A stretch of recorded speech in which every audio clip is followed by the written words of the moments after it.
Hello, hello, hello. Welcome to Santa Clarita Council PTA's seventh Deeper Learning series. Tonight we're going to talk all about reflections. We're very excited to share this amazing national PTA program with you and your units. Joining me tonight, we have the amazing chairperson from Council, Erin Dowsley. Hi, everybody. Awesome.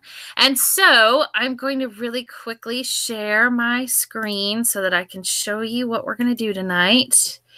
It always takes a minute to move over. All right, so Deeper Learning Series number 7. We are going to talk all about reflection. So we're going to do a quick welcome. What is the Reflections program? How it works at your unit level. We're going to give you some suggestion for judging and the galas. We're going to talk about 50 years of reflections. This is a really exciting thing that's happening next year. And then we'll answer questions. If you have any, you can type them into the chat as we go, or you can feel free to text me and let me know.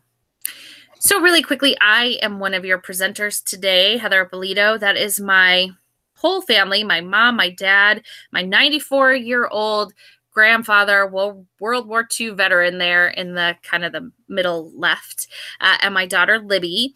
I am just finishing my second year as council president.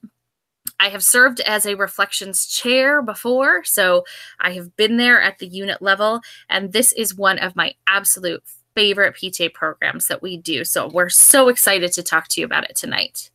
And now Erin will introduce herself as well. Hi, everybody. I'm Erin Dowsley. I am a mom of 4. I'm the grandmother of 2. This is coming into my second year doing reflections. I sat on a PTA unit board for the past 4 years at Canyon Springs Community School in Canyon Country. I was secretary, and now I've been treasurer. And next year I will be the unit reflections chair along with the council reflections chair. And we live in Canyon Country. Originally from Metro Detroit, so I have a little bit of an accent. All right. Well, we're both coming to you from Canyon Country, but in a couple neighborhoods away. So we are glad that you are all here with us tonight. So really quickly, for those of you who don't know, anybody who is a school administrator or is brand new to the PTA universe, Reflections is a national PTA program, which means that it originated bigger than us. It is a national program that is done across the country. California State PTA proudly is a participant in it, and we here in Santa Clarita are very, very proud of our Reflections artists. There is a unique theme every single year. I'm not going to steal Erin's thunder because I know she's going to tell you the theme shortly. We have had some very obscure themes in the past. Last year's was Within Reach, which was slightly abstract. Next year's is far more concrete, and it will be really fun for the kids. I'm really excited to see what they're going to do. But the theme is actually created by a student. There is a theme search contest every year in the fall. I believe themes have to be submitted by end of October, early November, and they propose a theme that they think students will be able to produce the art in that theme. And so every single theme that we've ever had has been student submitted. So that's another cool way for the students to participate in the arts, is by coming up with the theme. Students begin their journey at the unit level, which is your school level, and eventually, if they continue to win, can progress through council, district, and our district is all of Santa Clarita and Antelope Valley, state, which is our whole state of California, and eventually on to the national levels, getting awards and recognition as they go. The only asterisk to this program is that in order to participate, students must be enrolled at a PTA school. Now, this is where I would love for our junior highs and high schools to be listening to this, because Reflections is such an amazing way for your students to participate in the arts, get statewide or national recognition, which looks great on those resumes, but you have to be enrolled at a PTA school, which means that unfortunately at this time, we don't have any high school entries in our council reflections. So all of Santa Clarita Valley is aced out of that section. All of those awards automatically go to the Antelope Valley folks because we don't have any high schools. So if we can get some, we would love some. And we can tell you how to become a PTA school later. Call me. But you have to be at a PTA school in order to participate. So yet another reason to join the PTA. All right, so Erin's going to tell you a little bit about the categories and divisions of the Reflections program. Oh, hi, everybody. Okay, the categories, we have 6 categories: literature, visual art, dance choreography, video or film production, music composition, and photography. Now, all of the very specific rules for all of those categories can be found at capta.org/reflections. There have been some new changes this year, especially to film and video production. Now, you do not have to film your own video. You can have someone else film it for you. That's now a new rule. Everything else is fairly straightforward. Literature can only be 2,000 words. It has to be on 8.5 by 11 paper. Visual arts can only be 24 by 30 in size. That is including the mat. Dance choreography can only be, I think it is 5 minutes in length total, and no more than 1 gig on a flash drive or on a CD, whatever you choose to send it in to me with. Music composition is the same as video, or I'm sorry, as dance. It can only be 5 minutes in length. For 6th grade and above, you also have to have your notations, your tabulature, accompanying your music composition. So you will need to write out your piece that you've created and submit that as well, because if you don't at 6th grade and above, that will be disqualified. Photography, same rules as last year. It can only be, let's see, it's as small as, the smallest size is 3 by 5. The largest size is 8 by 10. There can be no collections of photos. It has to be 1 photo. We have 5 different category divisions, I guess, in for the grades. Primary is preschool through grade 2. Intermediate's grade 3 to 5. Middle school is 6 to 8. High school is 9 to 12. And we have a very special category, special artist, that encompasses all grades. And the really unique thing about special artist is that in order for it to go into a special artist category, the parent needs to select that. It cannot be a school administrator or the school teacher. The parent has to submit that, because sometimes our special artists would like to just be, in the visual arts category with the rest of the class and the rest of the gen ed class or what have you. So it has to be up to the parent. And we had some issues last year, so we don't want to repeat that this year. And just so you guys know, just a little hint, literature is one of those underserved categories. We don't get a lot of literature submissions. It can be a poem, it can be a play, a script, a short story. All those things would be great. Visual arts, we get 1,000 of those, easy. The dance choreography, you get to choreograph your own dance to whatever song you want. It's not a routine that you learned in dance class and then decided to film. It's something that you actually, as a student, choreograph yourself. The video is super cool. We've had stop motion videos before. We've had kids who did like a Jurassic Park kind of a thing. We've had students with a GoPro who did it. They get to write the script. They get to figure out how the video is going to go. And then now they get, actually somebody else can hold the camera for them. In the past, they had to hold the camera before, so it was hard for them to be in front of the camera and on the camera. Oh, and they get to do claymation too. They can do a claymation video, which is super popular right now. That's true, and that would be so cool and so fun to do. The music composition, we've had some amazing, amazing songs written. Again, that's not a category that we get a ton of submissions for. So if you're looking for the best chance of getting medals. I would say literature and music and dance. Those are probably the biggest ones. And then the photography, I'm just blown away by what the kids and you don't need necessarily a big, beautiful camera. A lot of the best photos that we're getting lately are taken on iPhones or camera phones. So as long as the student is the one taking the photograph, they're all good there. So just a little kind of friendly hints there. Oh, and one more sidebar in regards to those categories. Please be mindful of copyright things. Like for visual arts, you can draw a Pokemon-like character, but if you draw something that's very specifically Pokemon, for instance, it will be disqualified because it's a copyright thing. Yes, so we don't want you to get disqualified for that. So, and that will be hard with this year's topic. It would, but I'm not going to tell you what the theme is, even though I'm dying to. Okay, so you're watching this and you're like, yes, we want this program at our school, but what do we do? So the first thing you need to do is you need to find a chairperson or chair people. It could be a teacher. It could be a retired teacher. That's what we did at our school. Thank you, Mrs. McEwen. It could be just a parent volunteer. It could be a grandma, whomever. So you need to find someone who's going to be the point person to organize it all. They're going to be the ones whose name's going to be on the paperwork that goes out. They're the ones who are going to organize the judges and all those things. So you need to find that person. And we have a training coming up very shortly, which will tell them in even more specific detail than we're going to get into tonight, all the responsibilities of a unit level chairperson.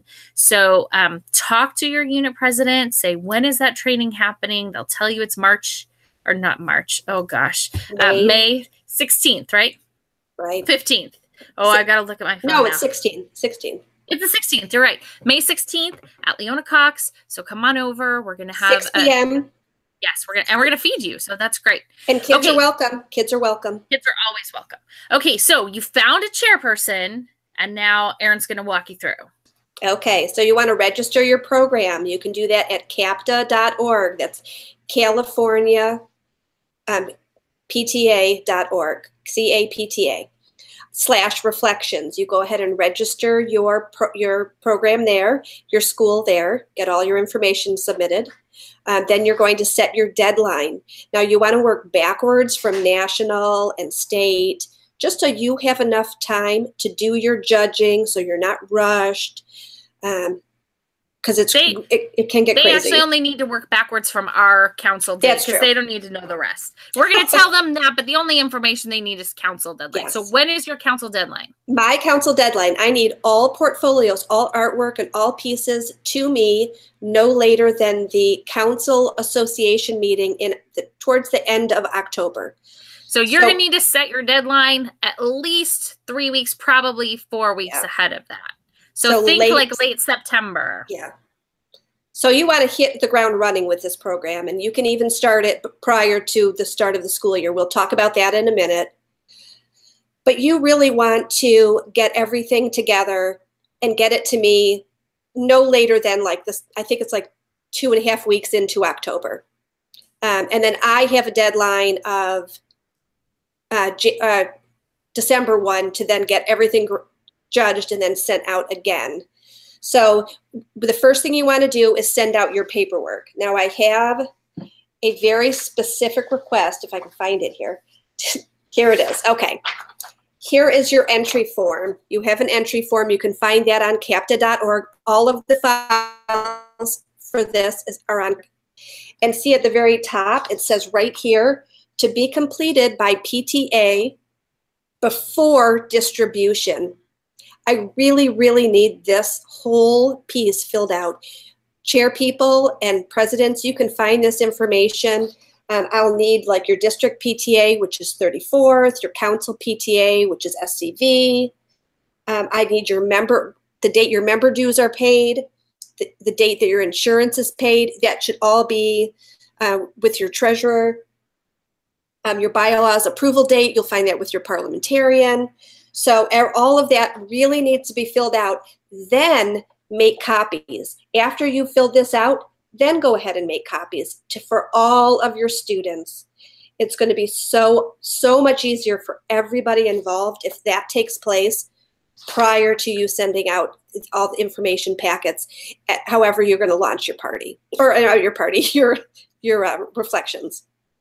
And that's a huge thing. Having to fill that out on the back end is such a pain in the rump, bro. So just get it done before you make those copies, and then you'll only have to do it once. So that's great. All right, so you've set your deadline, you've sent out the paperwork. Now you need to promote the program. So there are lots and lots of different ways you can kick it off. We highly suggest that you start the kickoff now. Why? Well, because we're about to leave school for several weeks and go off on summer. And during the summer, at one point or another, your child is going to turn to you and say, Mom or Dad or Grandma or Grandpa or caregiver, I'm bored. I need something to do. Well, when they say that, remind them, hey, you can work on your reflections. They can go out and take photographs. They can sit down and write their poem. They can start painting their masterpiece or sculpting their whatever it is they're going to make. Creating their stop motion video, or what did you say? Claymation video. Claymation, yeah. They're, get all their Legos ready for whatever it is they're going to do. So give them lots and lots of opportunity to work on it. The summer is a great time. They're traveling, they're vacationing. So give them that time to do it. Then kick it off again once you're back in the fall, especially because you're going to have lots of new kids who've moved into the area and those little kindergartners and TKers who also get a chance to participate. So one of the things that we have done to kick off in the past is you can do a call. A lot of schools do those little Monday or Sunday calls. You can do one that's all about the arts. Hey, families, do you know that there's a great way to do the arts at our school? It's called the Reflections Program. You can put it on your daily videos that the kids do, put it in your newsletter, put it on your website, put it on Facebook. Work with your teachers. They are the boots on the ground. They are the ones who see the kids every single day. Get the teachers on board. Tell them what the theme is, which, Erin, we should just tell them, because I'm getting to the point where I'm looking through my notes thinking, I don't know where I didn't write that down. I think you should tell them now so that I can talk about it. Okay. This year's theme is Heroes Around Me. Heroes Around Me. So that's very specific. However, it's just such an amazing topic for them to create they can enter all 6 categories. And that would be amazing. How awesome. And I have had many students who do. It's amazing to see all the different avenues of their creativity. And Heroes Around Me, that's something that everybody can relate to, right? I'm sure when she said the theme, you thought of at least 6 heroes that you know of, whether they be law enforcement or military or teachers or a family member. You can think of all sorts of amazing heroes. So again, work with your teachers. Tell them the theme. See if they want to do an art project in their classroom, or if they want to encourage the kids to write a poem or a story. And then they can say to the kids, hey, you did such a great job on this. You should submit it to our school reflections, and hand them that paper with all those things filled out at the top. Because remember, Erin said you had to fill all those things out at the top. The teacher can hand that paper to the kid. They can take it home, fill out the rest of the stuff, and they've already completed it. Yeah, so it would be an awesome opportunity. At my school this year, we did a family arts event, and I'm going to show you some pictures from that. We had this probably the second week of school. It happened really, really fast. And we ended up having 6 different art stations around the campus, each one for the different reflections genres. So if you can see in the upper right-hand corner, we had our music teacher came and did a drum circle to show music composition. In the lower part, we invited a local junior high yearbook class, and they came and they brought cameras and they taught our kids different techniques like perspective and focus and repetition. And they had a little scavenger hunt that the kids did around campus. And then at the end of the night, they each got to print one of their photos and take it home. We had an art station where we just had collage stuff and art supplies, and the kids could just experiment with it as they wanted to. We had a literature station where we had pencils and pens and paper, and the kids could sit there and write. We invited a local high school dance team to come teach us a routine so the kids could kind of feel what it was going to be like to be their own choreographer. We had our video production, I'm giving her a fancy title, our 6th grade teacher, who is responsible for our morning videos, our morning announcements. She showed the kids how they do that. And at our school, it's only done by the 6th graders. So to have all of our, 1st graders and 3rd graders see that process and actually get to like read the script like they were doing the daily morning announcements was really fun. But it gave them a little insight into that video production. So we had the 6 rotations. I think I listed them all. Gosh, I hope so. And then we had one final station where we had reflections information. We had all of our paperwork. We had the rules. We had our chair sitting there so that she could answer questions. It was an amazing night. Everybody left excited, enthused, ready to go. I don't think that necessarily anybody used anything that they did that night specifically for reflections because we didn't theme it to the theme. We just wanted it to be an arts experience where they could try out all 6 genres in a way that was comfortable for them. And then when they went home, they would have that confidence that they could participate in all 6 genres should they choose to. So that was the model that we used for our kickoff. It was really successful. It was a really great night. We're going to repeat it with a couple tweaks this year. So it was a great way to just get the community to understand the reflections process and to have some fun in the meantime. All right. So the moment has come. They're about to turn in their art. All right, Erin. Okay, so once everybody is ready to turn things in, the form again, and I will, I'll just discuss it with you. There's a section below the place where the PTA needs to fill out. It has student name, grade, age, classroom teacher name, mailing address, email, and phone number.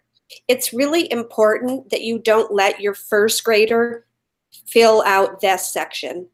It needs to be legible because at the council level, I will send actual mail to the winners. And I had several last year that didn't ever make it to the winners because of illegible addresses.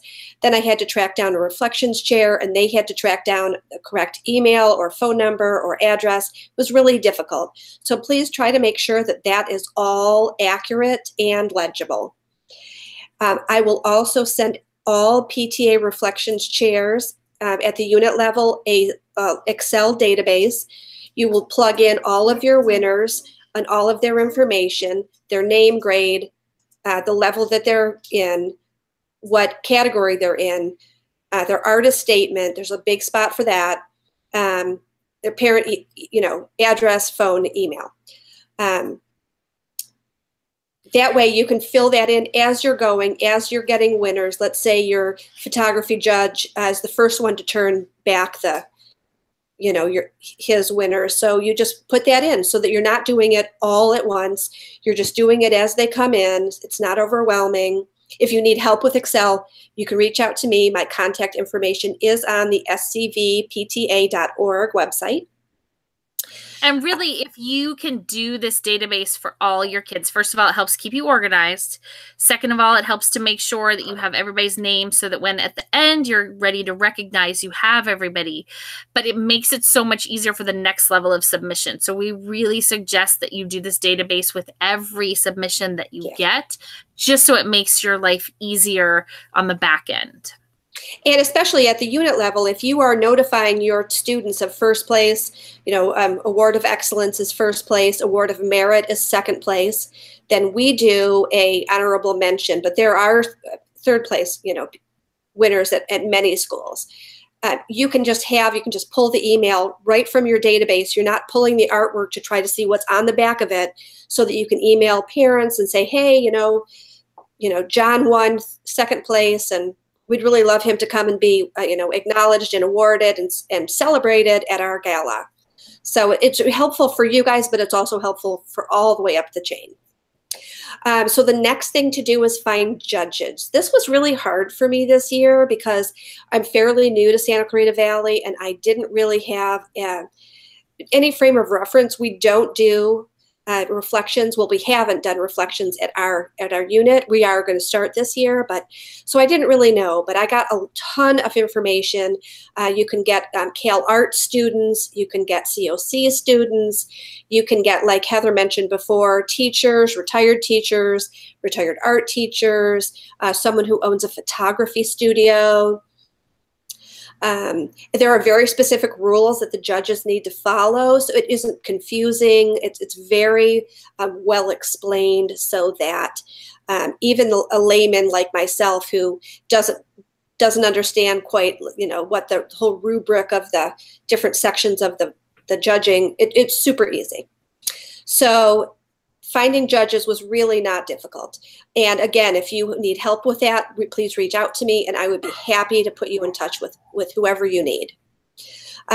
Once you're planning your gala, once you have your winners, you need to make sure that you're acknowledging every single student who entered the reflections, whether that's pre-K through 6th, or if you're Rio Norte's 8th grade, you really plan on doing that. You can do ribbons, you can do certificates. It does not have to be expensive. You can do little medals. There are several places to order that from.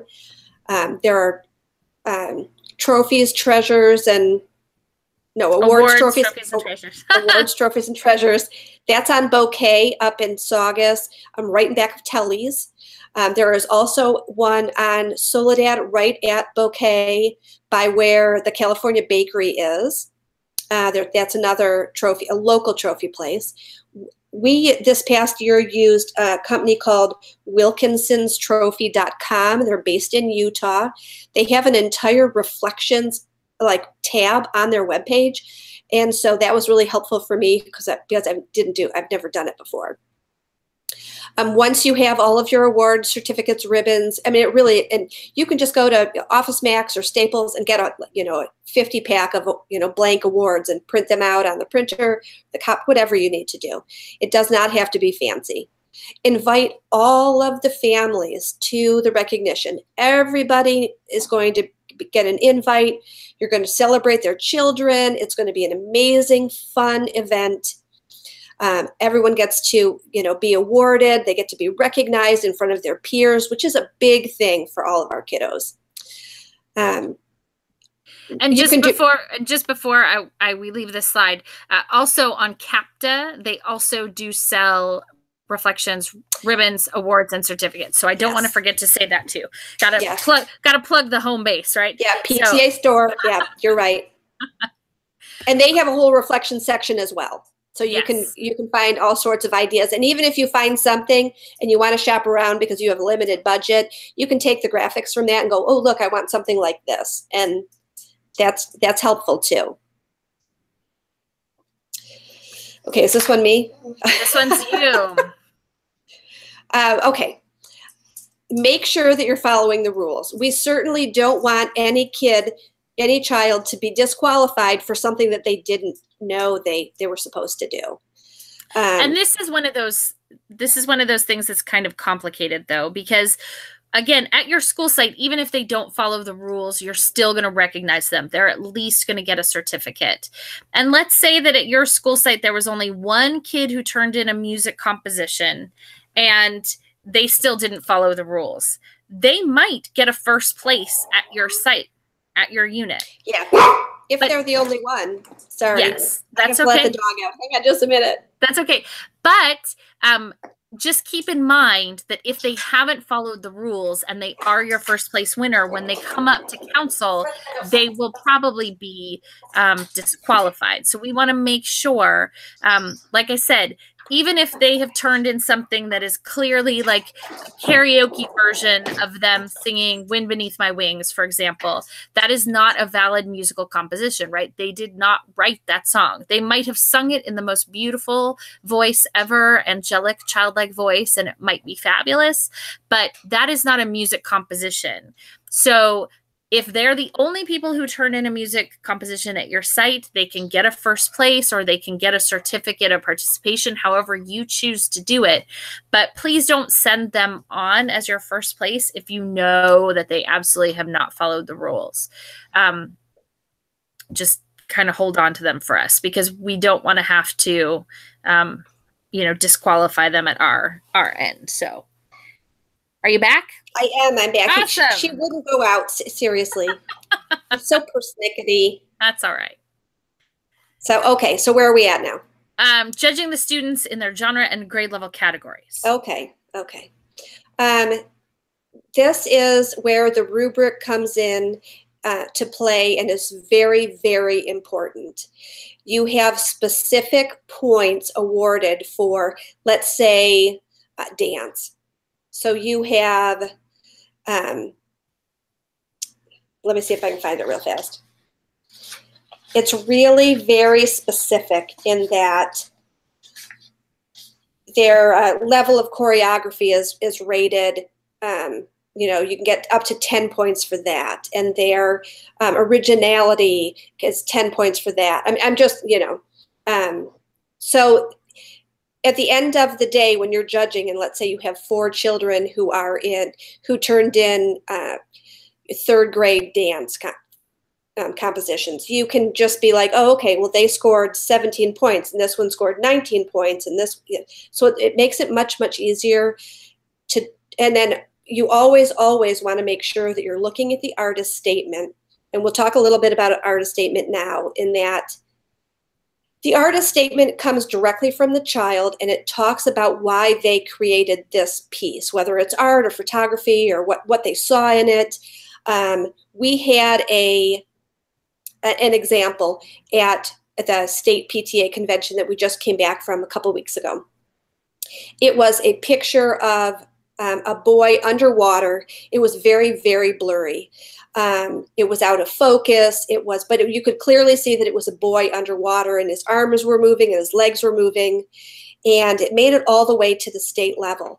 And, the composition was, grainy and kind of out of focus, but the artist statement was, when I'm underwater, it's the only time I'm truly free and I don't have to use my wheelchair. And it was, it tied into everything was within reach for this child, because when he's underwater, he could do anything. Anything was within his reach. And so the artist statement really needs to be about why the child created this piece as it relates to heroes around me. Like, this is a picture of my grandma. She has taken care of me since I was a child, since I was a baby. She's my hero because she's always there for me. Just, can be pretty much anything as long as it relates to the topic. And honestly, this is one of those things that has disqualified kids from moving up in the past. They've had a fabulous picture, and so does the kid next to them. But one artist statement is really strong, and one artist statement is, here's my picture of a hero. Yeah. And you go, oh, yeah. This other kid is talking about this, explaining their grandmother and why she's fabulous, and she's going into all these details. So keep in mind, again, this is all specific to your child. So if your child is a kindergartner, we are not expecting a huge opus, right? But if your child is an 8th grader, I want a pretty clear summary of what that means to them. I want their artist statement to really explain to me what's happening. So just keep that in mind as you're both encouraging your child to participate and you're looking at your entries when you're judging, is that the artist statement really is very important. And that is part of the rubric as well, part of the judging rubric. All of your judges should be looking at those artist statements and tying into what the piece is about, what they see in the piece, and how it relates to our very specific topic. So next is, we talked about it briefly, teachers can judge, community members can judge, neighbors can judge. You want to make sure, though, that when teachers are judging, that you don't have any identifying information. Let's say you have 4 photography pieces. Well, you want to make a note of, like, on the entry form, number the entry forms 1, 2, 3, and 4. Then on the art piece itself, on the back, put 1, 2, 3, and 4. Take out the entry forms so that they're not attached to the art piece, so that the teacher can't tell, oh, this is John's and this is Beverly's, you know. That way it's all fair. If you're going to have a parent or someone in the community, you know, who has a child at that school, be a judge, make sure that they're not judging the category that their child is in. If they know that their child did a 5th grade literature piece, they're not allowed to judge the 5th grade literature, only because they're going to know what their child has done. And again, that's just to protect them too. Nobody wants to say, oh, well, the only reason John won is because his mom was a judge. So just protect your child, protect yourself, just step out of whatever category it is that they were in. And just so you guys have kind of an understanding of the way that when my entries come in, when I was a chair, I would put all my visual arts in a pile, all my dance in a pile, all my music, composition, photography, and then I would pull out that photography pile and I would separate them out into primary. You know, I would divide them all into the age category, and then I would send them to be judged. So I had gathered up all the primary photography entries. They were all in a pile. There were, you know, 6 or 7 of them, however many there were, just to make it clear for the judges, because you want the judges to judge primary against primary, you know, your 6th graders against your 6th graders in middle school, your, what is the 3rd to 5th category? I always forget that. Intermediate. Intermediate. Oh my gosh. Intermediate. The intermediate against the intermediate. So, make sure that your judges understand that it's not, you're not comparing kindergartners to 6th graders. You're only doing the primary against the primary, intermediate against intermediate, middle against middle. All right. So hopefully that's clear. Let's see. And again, if it's not, please don't hesitate to reach out to me at all. And we're going to have a training soon, so you can ask your questions in person too. So that's great. So at the end of the reflections time period at your site, we suggest that you have a gala. Now, you hear a gala and you're thinking about men in tuxedos and women in ball gowns. A gala is a different thing at a lot of different schools. The most important things to remember when you're planning your gala are to recognize every child who participated and to try and encourage others to participate in the future if they didn't participate this year. At my site, our gala, and I use air quotes even though you can't see me, is we have it at one of our awards assemblies because our whole school is together for the awards assemblies. We call up every child who did any kind of submission. We give them a certificate and a spirit stick. We invite their parents, they come. And then once those kids, all the participation kids get up, then we say, and in 3rd place, it goes to Tyler. Congratulations, Tyler. And then we give him his medal or his trophy, you know, or his ribbon, depending on what we're doing that year. I know at some other sites, their gala is an evening. I know at Rio Norte, for example, they do an evening gala where they have the art on display in a gallery. They invite some students to perform. They give away the trophies and ribbons and medals in between. It's a lovely program. I've been there. It's fabulous. At the council level, we're going to do a really amazing gala at the COC Performing Arts Center or other large venue where all of our award winners are going to be recognized, and we'll talk about that in just a little bit. But don't feel like when you hear gala, like, oh my gosh, we have to, you know, book a venue. And no, this is something that's usually done on campus, like I said, in an assembly, in an evening program. It can be lots of different things. So, but just make sure that you're recognizing every child who participated with something simple, whether that's a ribbon or a certificate. And you're also trying to get more buy-in for the next year.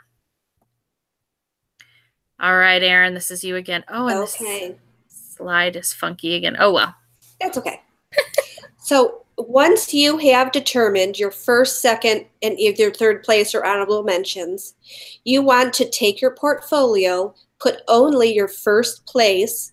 So that should be three levels or three divisions. So you have your K through 2, 3 through 5, and 6 through 8.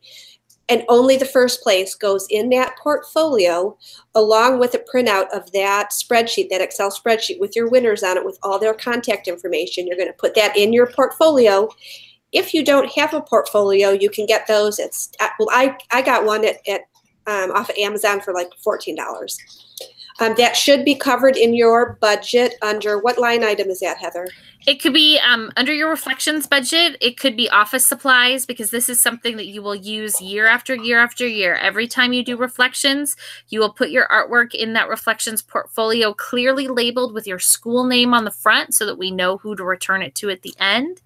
And don't forget to put your special artists in there as well. So all first place special artists move on to us as well. So yes. Don't leave those out. Correct. Yes. Now, once then you bring that to the association meeting, or we can make arrangements to pick that up from you, or I can meet you somewhere if you know you're not going to be able to be at the council association meeting towards the end of October. My deadline is November 1st. It's a hard, fast deadline.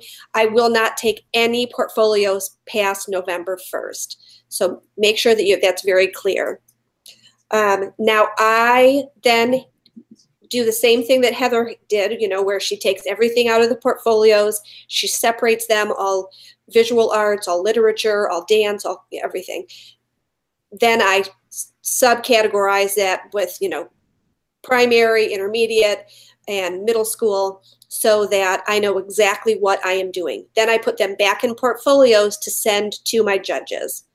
There will be, I think, I'm hoping there will be 34 schools this year in the fall. So that means I have 34 first place pieces to judge in the primary category for visual arts. And usually I have visual arts is by far we have the most submissions for. So that's a huge undertaking, and it usually takes me several weeks to get that all judged and organized and sent back to me. So once all of the judging takes place, we notify the first place winners, the award of merit. We also do the second place winner, which is the award of excellence is first place, award of merit, and honorable mention. I will send letters in the mail to all three of those categories. Now, for instance, Heather said, like literature, we don't have a lot of submissions for literature. So I may have a first, a second place, and 2 honorable mentions. But for visual arts, I think I had I don't know, an enormous amount of visual art. So I had first, award of excellence, award of merit, and then 10 honorable mentions, 12 honorable mentions sometimes. Just depends on the volume and, and how that all works as far as the submissions that we get. Well, and oftentimes we are splitting hairs to determine, who gets what award, because as Erin has said, we're looking at 33 of the best pieces of art from across our valley. So oftentimes we are like, oh my gosh, like this one totally deserves to be award of excellence, but no, this one deserves to be award of excellence. So the reason why we have those honorable mentions and those award of merits is to honor those kids and recognize those kids who maybe did a stellar job, but maybe their artist statement was just slightly off, or maybe they were, their artist statement wasn't writing to the theme or whatever that is. So again, we're looking at a lot of really amazing art. So, but sadly, and I'm sure Erin's going to talk about this, we cannot recognize every student who submits artwork. As we've been saying, we have 33 units across Santa Clarita. If all of them submitted in every category, you do the math, that's an awful lot of artwork that we are doing and that we are looking at. So we require, or we rely on, I should say, our units to recognize all those kids. We recognize as many as we possibly can, but even every first place student that's sent on to us from every unit, they are not going to get invited to our gala. We love them. We would love for them to come and support their friends and see what won in the category that they entered. But sadly, we cannot recognize every single student whose artwork gets sent to us. So please know that we are so honored that they participated. We are so excited to look at their art, but we just don't have the means to recognize every single student who submits artwork. Okay, so like I said, the council, that would be me. I will invite the students who placed Award of Excellence, Award of Merit, and Honorable Mention. I will invite them and their families, and it can be their extended families. It can be grandma and grandpa and aunts and uncles. I had some families call and say, oh, can we bring 2 extra people? And yes, everybody can come to celebrate these kids because they've done an absolutely spectacular job. We also really encourage all PTA members at the unit level to attend, have their principal come, their site administrators, their school board members. They will all also be getting invitations, and really try to encourage them to be there to celebrate these kids, because really this is what it's about. We do this to honor the effort that these kids have put in.